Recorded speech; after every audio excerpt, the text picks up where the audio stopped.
എന്റെ സൃഷ്ടാവായ ദൈവത്തെ ഞാൻ അറിയുക, ഈ പ്രപഞ്ചത്തിന്റെ നിർമ്മിതാവിനെ അറിയുക, സൗരയൂഥങ്ങളെ നിയന്ത്രിക്കുന്നവനെ അറിയുക, കാറ്റിനെയും കടലിനെയും അമർച്ച ചെയ്തവനെ അറിയുക, കടലലകൾക്കും ഇത് നടന്നുപോയവനെ അറിയുക, മരിച്ചവനെ ഉയർപ്പിച്ചവനെ അറിയുക, മരണത്തെ ജയിച്ചവനെ അറിയുക, വിടൊരുക്കാൻ പോയവനെ വീണ്ടും വരുന്നവനെ ഞാൻ അറിയുക, എന്റെ സൗഖ്യദാതാവിനെ ഞാൻ അറിയുക, എന്റെ സമ്പന്നതയായവനെ ഞാൻ അറിയുക, എന്റെ വീണ്ടെടുപ്പുകാരനെ ഞാൻ അറിയുക. ഈ അറിവിൽ ഞാൻ വിലയം പ്രാപിക്കുക, ഈ കർത്താവിനെ ഞാൻ എന്നെ സമർപ്പണം ചെയ്യുക. അപ്പോഴാണ് ഞാൻ ജ്ഞാനിയാകുന്നത്.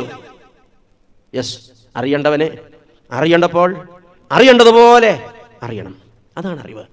നിങ്ങൾ ഇതുവരെ ഈ ആയുസ്സിൽ ഈ ദൈവത്തെ അറിഞ്ഞിട്ടുണ്ടോ?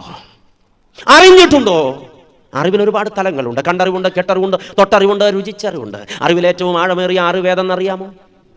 രുചിച്ചറിവാണ്. യഹോവ നല്ലവനെന്ന് രുചിച്ചറിവീൻ. അവനെ ശരണം പ്രാപിക്കുന്ന പുരുഷൻ ഭാഗ്യവാൻ. സ്ത്രീയുടെ കാര്യം ബൈബിളിൽ പറഞ്ഞിട്ടില്ല, സോറി. 34-ാം സങ്കീർത്തനം 8-ാം തിരുവചനം, യഹോവ നല്ലവനെന്ന് രുചിച്ചറിവീൻ, അവനെ ശരണം പ്രാപിക്കുന്ന സ്ത്രീയും ഭാഗ്യവതി. സമാധാനാവട്ടെ. ആമീൻ. പ്രിയപ്പെട്ടവരെ, ആഴമറിയണം, രുചിച്ചറിയണം. രുചിച്ചറിഞ്ഞ ഒരാളെ തിരുത്താൻ ലോകത്തൊരു ശക്തിക്കും കഴിയില്ല. കഴിയില്ല.